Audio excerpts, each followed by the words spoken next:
Hello hello नमस्ते छ सबैलाई है। अनि यति बेला हामीहरू यहाँ इन्डियामा यति गाह्रो भएको छ ग्यासको कारणले गर्दा हामीलाई धेरै गाह्रो भएको छ। न खानाको दिक्कत छ, एकदम धेरै खानाको दिक्कत भएको कारणले आज हामीलाई मालिकले एकदम फ्यासिलिटी दिएको छ। किनभने हामीलाई सबै जति पनि काम गर्ने मान्छेहरू छ नि यहाँ सबैको लागि सुविधा दिएको छ। खाना बनाउने तयारी गरेको छन् हाम्रो कम्पनीको माथि।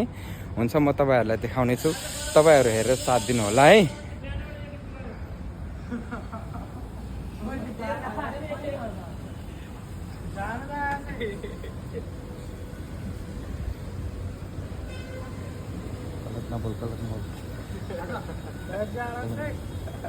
भाउजू यता हेर्नु त रोटी बनाउनु लागेको दाइ सब्जी के हो र यहाँ?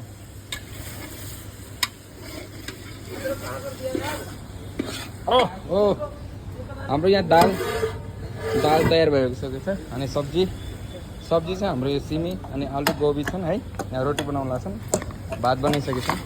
हुन्छ ल हेर्नु